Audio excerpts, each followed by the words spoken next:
بسم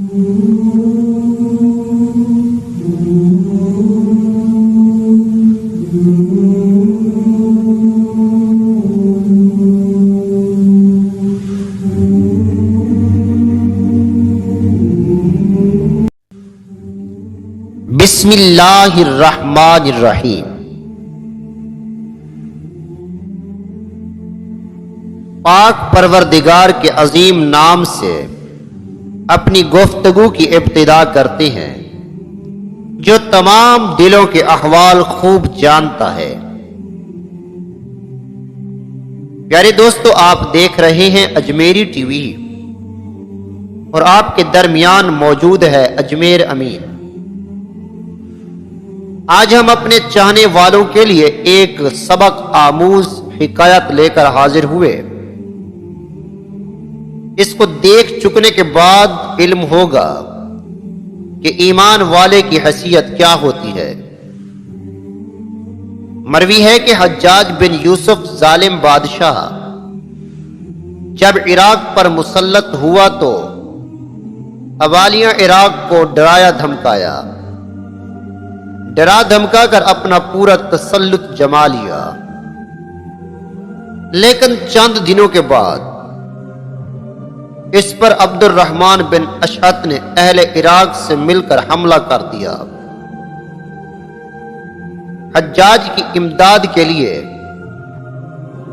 عبد الملک بن مروان نے علاقہ شام سے کافی لشکر بھیجا۔ حجاج اور عبد الرحمن بن اشعث کے درمیان صرف 6 ماہ میں 80 جنگیں ہوئی۔ بالآخر غیر الجمع جنگ میں عبد الرحمن بن اشعث شکست کھا کر بھاگ نکلا۔ اس کے ساتھ 2 لاکھ سے بھی زائد لشکری تھے، لیکن شکست ہو گئی۔ اس پر حجاج نے اپنے ساتھیوں سے کہا کہ ان کا پیچھا مت کرو، جہاں چاہیں جانے دو۔ اس حکم کے جاری کرنے کے بعد کہا کہ بھاگنے والوں کو یہ بھی سنا دو کہ جو ہمارے ہاں آ جائے اسے امان ہے اور نہایت عافیت و سلامتی کے ساتھ اسے کوفے جانے کی اجازت ہوگی۔ چنانچہ جب یہ اعلان ہوا تو بھاگنے والوں سے کثیر التعداد لوگ واپس ہو کر حجاج بن یوسف کے ہاتھ پر بیعت ہونے لگے۔ جب بھی کوئی اس کے ہاتھ پر بیعت کرتا تو اسے کہلواتا کہ اپنے لیے کفر کی گواہی دے۔ اللہ اکبر، معاذ اللہ۔ اس کے بعد تائب ہو جا، کوئی اس کی بات مان لیتا تو اسے چھوڑ دیتا۔ حجاج نے اس سے یہی الفاظ کہلوانے چاہے، لیکن دلیری کرتے ہوئے کہا کہ مجھے اپنے رب کی بندگی کرتے ہوئے 80 سال گزر گئے، اب میں تو موت کا انتظار کر رہا ہوں۔ آخری دم کفر کر کے میں لعنت کا طوق گلے میں ڈالنا نہیں چاہتا۔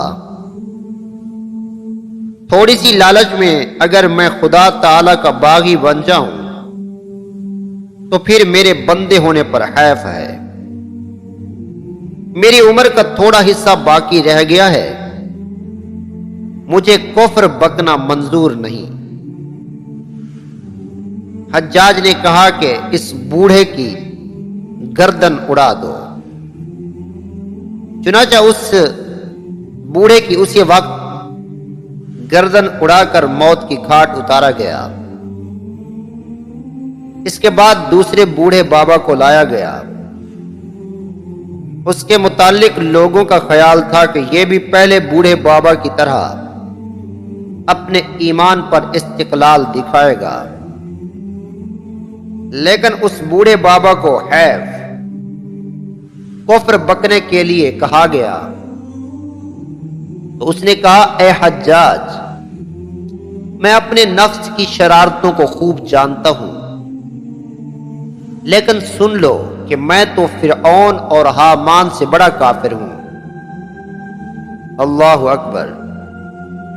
اس پر حجاج خوب ہنسا اور کہا اس بوڑھے بابا کو چھوڑ دو۔ پیارے دوستو غور کیجئے کہ اس بوڑھے بابا نے ضعف ایمانی پر کمال کر دیا، حالانکہ اب اس کے پاس بڑھاپے میں موت کے سوا باقی کیا رکھا تھا، لیکن اتنی زندگی بسر کرنے کے باوجود بھی ایمان کو ہاتھ سے دے کر جان بچانے کی کوشش کی۔ انا للہ و انا الیہ راجعون۔ پیارے دوستو اللہ عز و جل کلام پاک میں فرماتا ہے، اے اطمینان والی جان، اپنے رب کی طرف واپس ہو، ایسے واپس ہو یوں کہ تو اس سے راضی ہو، وہ تجھ سے راضی۔ فادخلی فی عبادی، پھر میرے خاص بندوں میں داخل ہو، وادخلی جنتی، اور میری جنت میں آ۔ جو ایمان و یقین پر ثابت رہی، جان اللہ تعالی کے حکم کے حضور سر طاعت خم کرتی رہی، یہ مومن سے وقت موت کہا جائے گا جب دنیا سے اس کے سفر کرنے کا وقت آئے گا۔ یا اللہ ہمیں موت جب دینا تو موت کے وقت ہمیں کلمہ طیبہ نصیب فرمانا، اور ہمیں اپنے ایمان کے ساتھ اپنے ہاں لوٹانا۔ امید کرتا ہوں کہ میری آج کی یہ ویڈیو آپ کو پسند آئی ہوگی۔ ایک نئی ویڈیو کے ساتھ اگر زندگی نے وفا کی، سانس باقی ہوئے تو پھر حاضر ہوں گا۔ تب تک کے لیے فقیر کو اجازت دیجیے۔ ہنستے رہیے، بستے رہیے، اپنے گھروں میں آباد رہیے، دوستوں میں شاد رہیے۔ جزاک اللہ خیرا۔